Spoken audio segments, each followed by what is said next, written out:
time. I did want to say a quick look. Kayvon sent me this, but I was watching this live. I saw the most FF mechanic in my life in the WoW Mythic raid testing, and I think it looks phenomenal because this thing is going to look gorgeous when it's done right. I was actually hoping the FF guys could remind me because I've seen this mechanic, I think, in Eden. It's definitely a similar version of this in Omega, but I've seen it in Eden, and you'll see what I mean if the FF guys can help me, because I would like to do a side-by-side of this mechanic. So I just want to show it. I was talking to Kalamazi about it this morning. Shout-outs to Kalamazi, absolute legend. Keeping the dream alive of actually broadcasting the testing properly.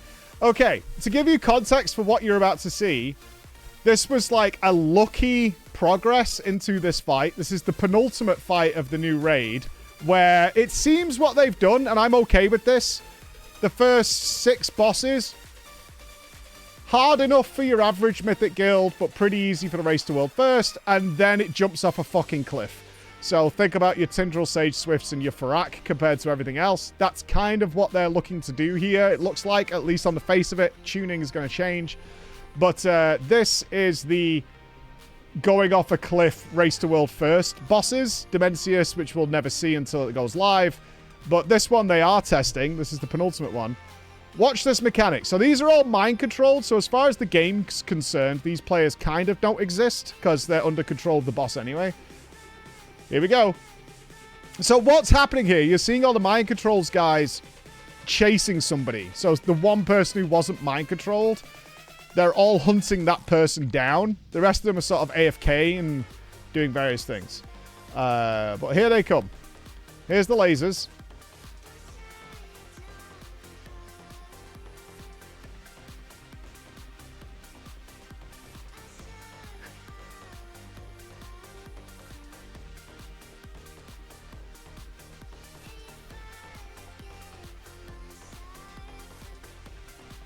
E1S. Can you write these down, Chris? It's Eden 1, right? I have seen this in Eden. Yeah, I was like, I know what this is exactly. And FF players are like, oh, I totally know what this is. And I could do this all day, every fucking day, dude. I could do this all day. Because I was like, oh, yeah. Because this is done incorrectly, obviously. Do you see it? Omega also had this. Yeah, Omega also. Echo with the advantage. I think Max did Eden. So, definitely some of Liquid's team has done Eden. Not that they wouldn't be able to figure this out anyway. Like, it's not a complicated mechanic. It looks insane when it's done wrong. But first of all, you can notice it definitely locks onto a player. Yeah, it's laser baits. So you know when this is done correctly, it's going to look gorgeous. Because what's interesting, because I actually think this didn't work super correctly. If you watch the spawn, watch the swirl.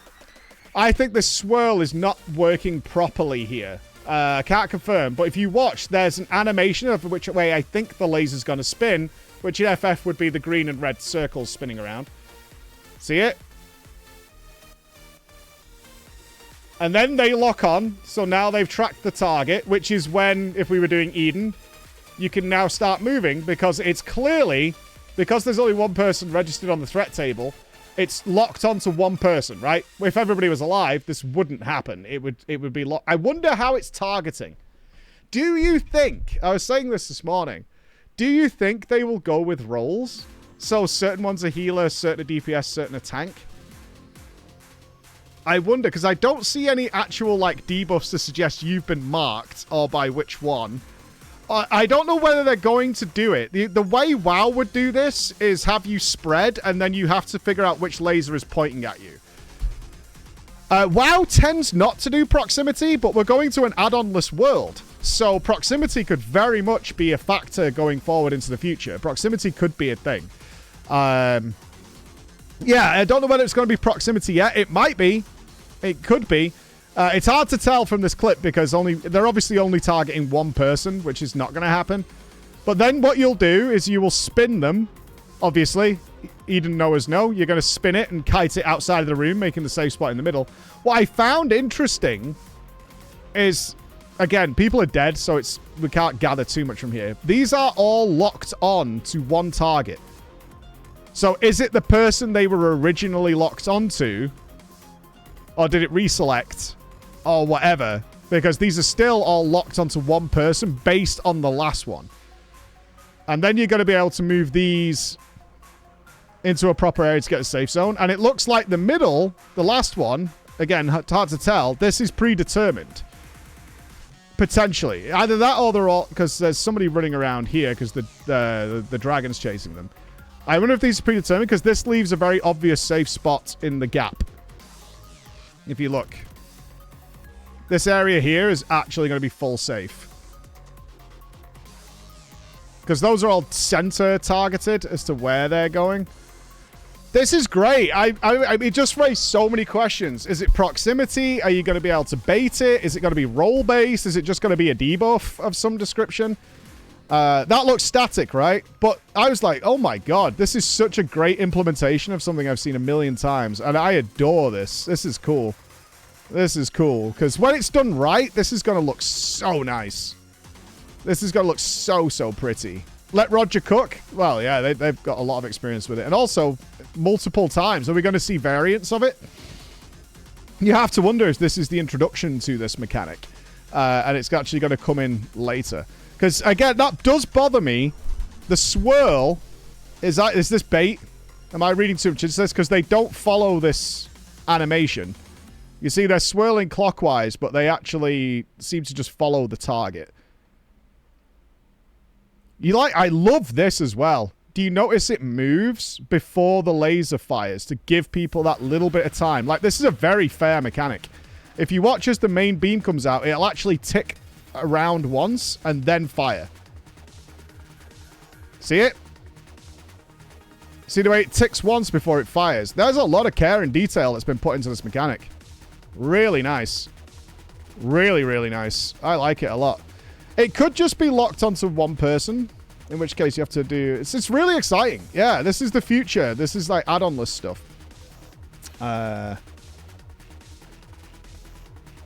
Oh, is that the link? Yeah. There's the link. But I mean, I saw this and was like, oh, I know what this is.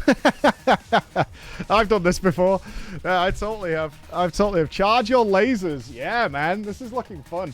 This is looking fun. You know what's the biggest meme of all time? This is what I was talking to Kalamazzi about this morning. We're moving into the add-on-less world of raiding in WoW, which is exciting. They have put the most... Almost like as a joke... They have put the most add-on solved boss I've seen in years into this raid. It's almost like it's been sat on the table for years, like we want to do this idea, but it just gets solved by weak auras, and they've just fucking full sent it. Because it's utterly destroyed by add-ons. Like, any thought process is removed. I wonder if they're going to twist it up in some way. A swang song? Kind of, yeah. It's called Fractilius. And they've just like, yeah... This mechanic, I almost wonder if the clever bastards have put this in just to prompt the discussion of, like, this is why this needs to go. Right? Exactly, Daphne. Yeah, it turns out. I think they've done this to really get the discussion going, because it is the best example. Surely it's a Swanson G. Yeah, I'll show it you. Yeah, this is the fight, right? This Fractilius. Where's the full pull? So all you do here, this is actually called the Tetris boss, is what everyone's calling it. You get a debuff, which makes walls, and then occasionally you get a debuff that breaks walls. And all you have to do is make sure there's no 6 stack of walls. That's it. But you can see the way they've marked out the lanes, these white lines. These are the lanes. You get a debuff, you've got to spread out your walls and make sure they never get to 6 stacks, otherwise the boss kills you. Simple as that. However... this has been fully solved by a weak aura now, where you just get told which lane to stand in and the weak aura figures everything out for you. That's it. So you can see the weak... Yeah, here you go. You get marked and it just says go to X. And that's it. So you stand still until the weak aura tells you where to go. And then you run to X. And you stand here. And it spreads everybody out. And then it makes you wall, and then you run back to where you are, and then you just DPS. I was watching this live, and I thought it was really cool, is, at some point they figured out, is like, we can actually make this way easier by just stacking 5 walls, so people barely have to move next to us, and just clear this, so you don't have to do anything but stand still. And occasionally somebody has to run a bit further, but for the most part, people will just go here and stack up the walls. So you see, these are all the wall breaks. So all the wall breaks just stand in the same lane, for the most part, and then just clear one side. And now all them walls are gone. Well, I think they've done this as a meme. I really do. I think they've like, okay, look, this fight would have been really cool if you had a raid leader or whatever trying to manage where the walls were going, so it didn't just turn into this. But weak auras break this kind of encounter entirely, so there's no thought process going in. You will have to adapt if someone fucks up, but if you do it right. It is boss 6, though, which kind of puts it in line for being the quote-unquote end boss for the majority of the player base, at least in the first couple of weeks. And then it dives off a cliff into difficulty mode with this one. Because this fight is fucking murder. Unless they change it, which I hope they don't. Like, this fight is brutal. Yeah, we'll have to see. Tuning is all over the place right now. Testing for me has turned... testing isn't that popular anymore. And I think it's mainly because Blizzard use testing just to make sure their spells are working, and that's it. Like, boss health doesn't matter. DPS doesn't matter. Like, they're changing all the classes anyway, so it's irrelevant. They're going to fix that during the heroic. They'll figure out the DPS then, and then they tune the bosses on live more than anything. So, yeah, it's all tuned live. So I really do think PTR testing has just come down to do our spells work? And if so, we're good. Like, yeah, we're pretty sure. There's nothing fucking it up in any way, shape, or form. It might be hard for a lot of guilds first 2 weeks, and then struggling to be able to get past it. It depends. I'm hoping this is not solved by weak auras. It doesn't appear to be so far. I think this is all going to be visuals. I think this is going to be like eyes weak aura. At least I'm hoping so. I think this is going to be pure eyes weak aura for this fight. It's rapid though. It's absolutely rapid. There's a lot happening here. These swirlies mind control you, and they just... I think these are baited. It looked to me baited anyway. So I think this could be completely controlled. You can see people getting mind controlled left and right. Like, this fight is out to kill you very, very quickly. It's got 5 phases. This fight is out for blood. And the one before this is weak aura time. Could they solve this? I don't think so. Not in the current era. Not where the weak auras work. I don't think there's any way of solving this. You could maybe make it so you couldn't track... You could private aura who gets the debuffs, but then you would just press a macro to say, I have the debuff. Right? And then it would just figure it out anyway. Instead of the game just having a debuff, and you private aura'd it, which they're not bothering with now anyway, then you would just make a macro telling the game you have the debuff, and then the weak aura would sort it out for you. So I think this is definitely a Swanson G to the weak aura stuff. But looks exciting. Looks exciting. Very cool. Could you make it so it goes into a random lane and the player needs to soak the right lane? I don't think so. No, I mean, it already is doing... Oh, so you're saying instead of the players determining where the walls go, you players decide where to break. At that point, you would just break whichever's the highest, and it'd be a less interesting mechanic. This is supposed to be a DPS check boss, by the way. This is going to be your Patchwork, Smolderon... shoot the monster boss. So you don't want a complex mechanic because people want to nuke. People want to just blast. This is your blaster boss. So yeah, Blue G. Yeah, I think Blue Protocol is on the list. Yeah, for sure. I think this is just like the let's let it go, have fun. We want one of these kind of bosses. We know it's going to get broken, but whatever. It doesn't fucking matter. It doesn't matter. It's not the first time. It's not the last time. It's all good. Yeah, so they're going to be phasing out, essentially, from what we could tell after talking with Mirez, any information that comes from the combat log is not going to interact with add-ons in the future. It's kind of the goal. And Blizzard's going to implement what they're okay with in terms of boss mods. It's going to be a really funky time over the next couple of the expansions.